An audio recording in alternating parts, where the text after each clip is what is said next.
interconnected ocean, a vast blue expanse critical to life on Earth. And there's no better animal to represent the story of the ocean with all its splendor and uncertainty than the killer whale, or as it's scientifically known, the Orcinus orca. The orca lives in every corner of the ocean, from the Arctic to the Atlantic, the Southern to the Indian, to the mighty Pacific and beyond.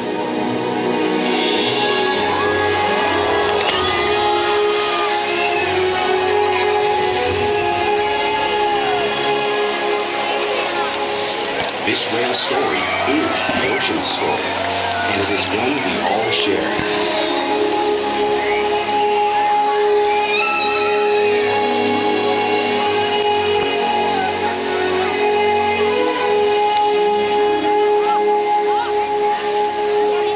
Welcome to SeaWorld's Orca Encounter. We are so honored to introduce you to these intriguing and majestic animals.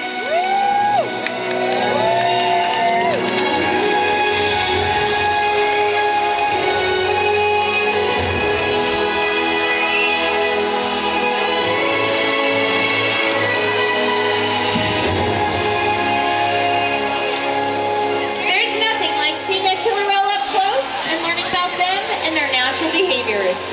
We hope this Orca encounter gives you a greater appreciation for this magnificent species and all that they represent.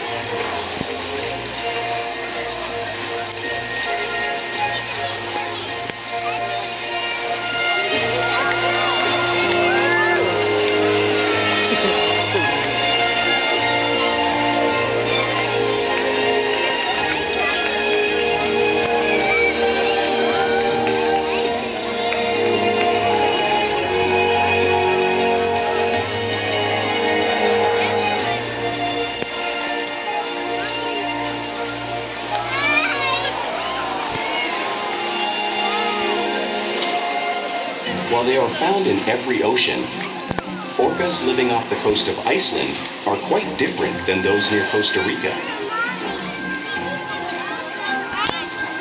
In fact, there are at least 10 types, or ecotypes, of killer whales. An ecotype describes the differences between killer whale size, physical form, prey, social structure, and habitat. As you can see, the differences are subtle, but noticeable when compared side by side. Orcas are adapted perfectly to their environments. And even the whale's black and white coloration has a purpose. It camouflages the outline of their bodies in the water, making it easier for them to surprise and catch their prey.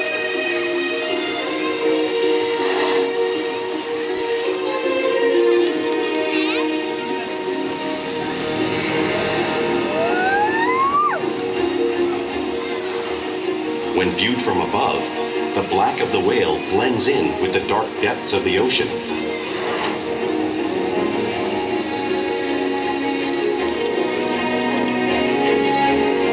When viewed from below, the orca's white bellies match the brighter surface of the water, blending with the light above, giving them the perfect camouflage.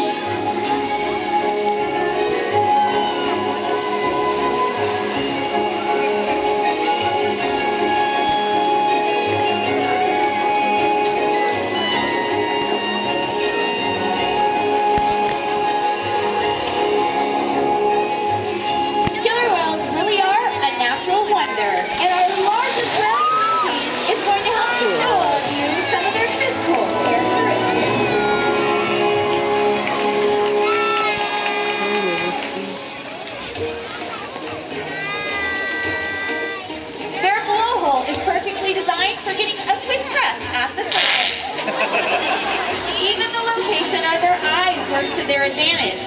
It looks like his eyes are in the white eye patch, but that's a mental distraction. They're actually located just in front, camouflaged from thrashing prey. The fin on their back is called a dorsal fin, and it helps regulate the killer whale's body temperature. There's no skeletal support such as bone or muscle, so sometimes the tissue in the dorsal fin can bend. flippers on either side of their body are called pectoral flippers, and they are mainly used for steering and stopping. Pectoral flippers have 5 bony digits in them, just like the human hands.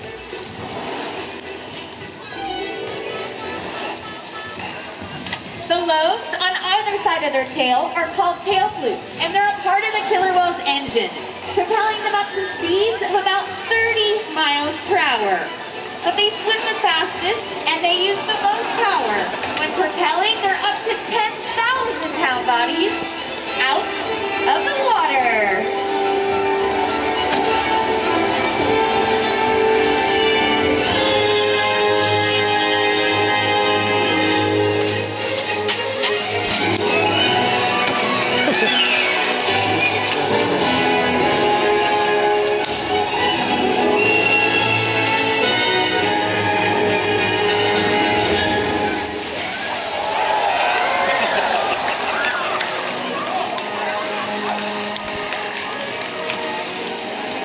Killer whales are highly social animals with a well-defined social structure. An orcapod is always led by a female. Though just half the size of her male counterpart, she is in charge. It's all about attitude, not size. Because they live and work as a group, orcas need to communicate with sounds and body language. Orcas use clicks for echolocation or navigation.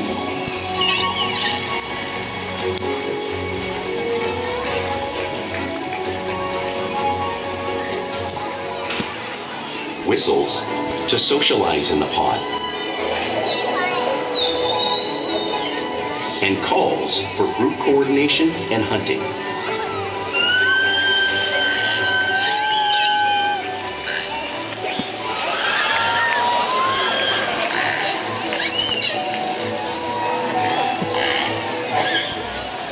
Vocal development studies here at SeaWorld show that early on, calves learn vocalization from their mothers.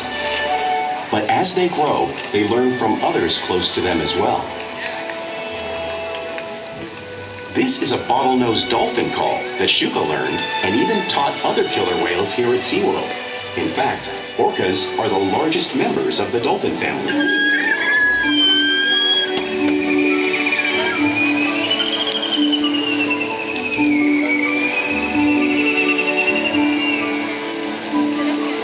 Whales here and in the wild use vocalization to communicate all the time. Like all animals, killer whales use body language as a form of communication. They use pectoral slaps to show dominance and to get noticed. For example, a mother may use a peck slap to get her calf's attention.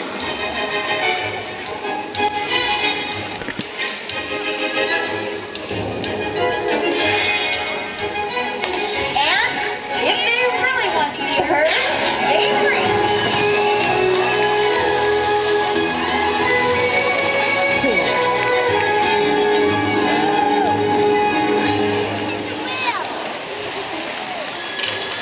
Spy hopping is how killer whales coordinate and get a better view of their surroundings while they hunt.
Killer whales work together to rear their young, protect their pod, and most importantly, pursue and catch their prey.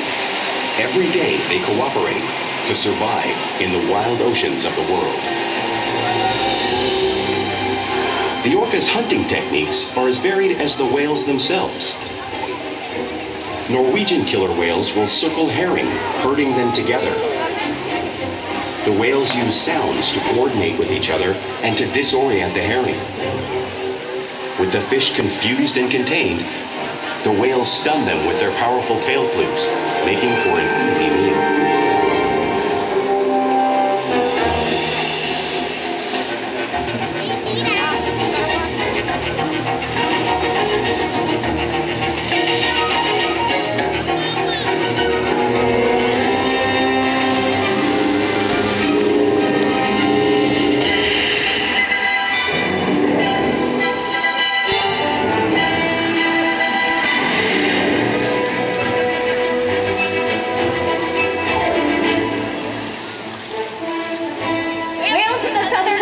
Will capture sea lions by pulling them right off the beach. Watch Nakai show you a very similar behavior right here.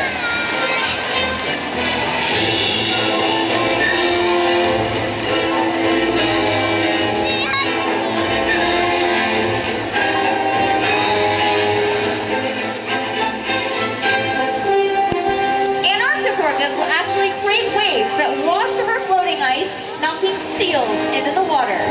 Ulises is going to be showing you a very similar wave-making technique, demonstrating one of the many impressive and complex hunting strategies killer whales have developed all around the world.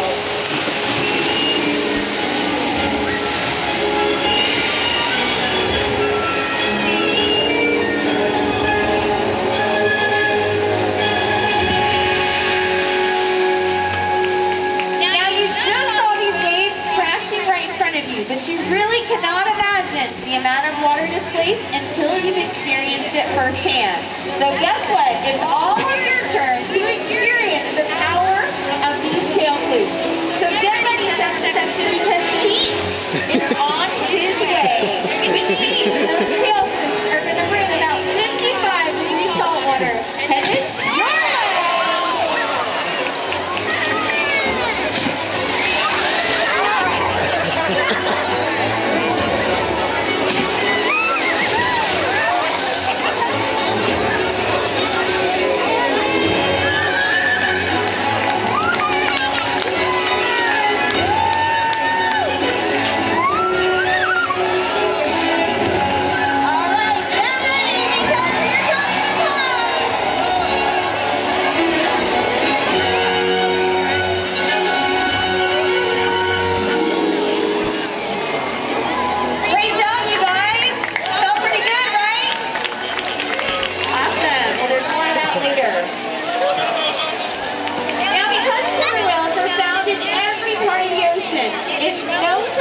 They eat all types of prey, including other whales.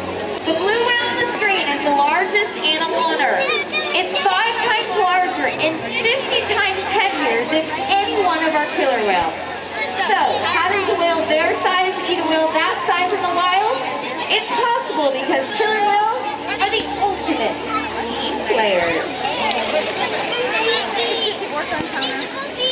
In this example, we see the larger male orcas surround a sperm whale, forming a perimeter, while the females continue to drive the whale forward until it reaches exhaustion. The calves then move in to join the adults in the group. Whatever their prey, killer whales always cooperate and hunt together, making them a highly successful predator.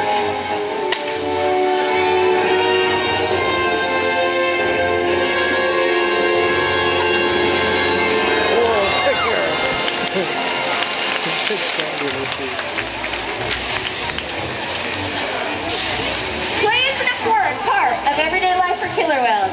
It's how they teach their young to hunt and practice their skills as they grow.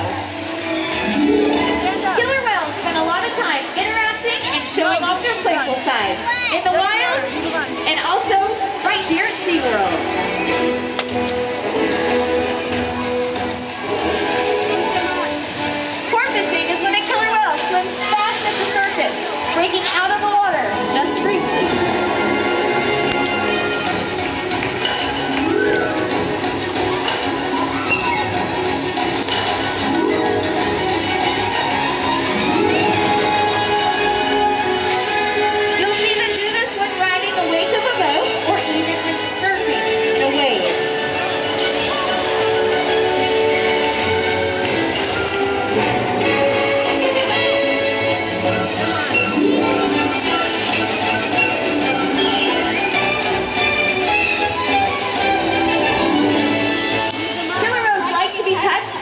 rub their bodies on different surfaces. We sometimes see our whales rubbing, just like the whales in British Columbia.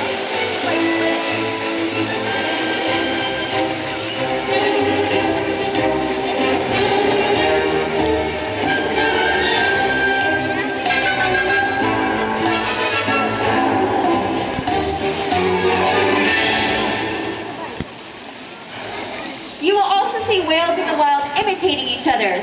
We see it here at SeaWorld as well. The whales are often mimicking and learning from each other.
Whales here at SeaWorld take an active role in their own health and well-being. If you take a look up in the center, you can see that Nakai has rolled over and presented his tail flukes to Brad. This is a very important husbandry behavior because this allows us to collect a blood sample from our killer whales. We actually do this once a month proactively to make sure that all of our whales are nice and healthy.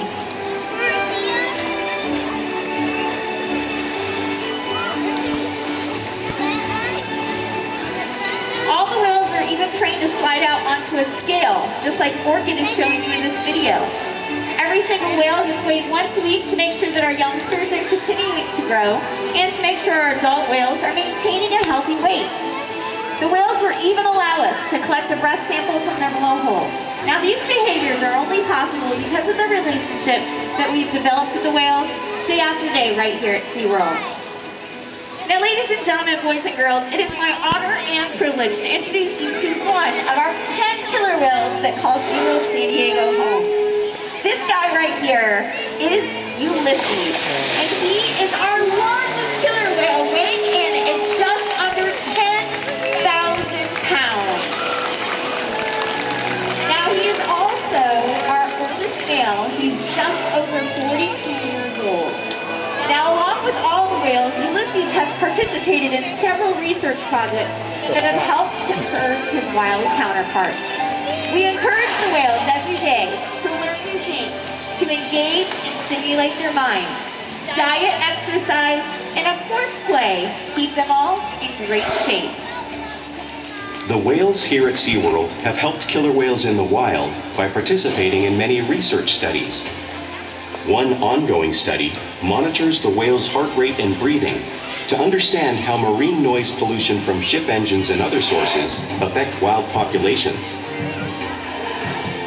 In another study, scientists from NOAA, the National Oceanic and Atmospheric Administration, took measurements of the killer whales living here, including pregnant whales. By comparing these measurements with drone footage of killer whales in the wild, scientists are able to monitor the wild population's nutritional and reproductive states. Other research has been done here at SeaWorld on the mother whale's milk composition. This research will help create an effective model to understand how toxins in the ocean impact wild killer whales and their milk supply. What we learn from the whales in our care every day is actively helping whales in the wild survive.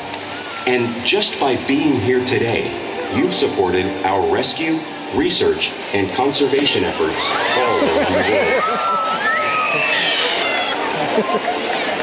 If we work together, like the killer whale, we can protect the future of the Orcinus orca and this beautiful planet that we all share.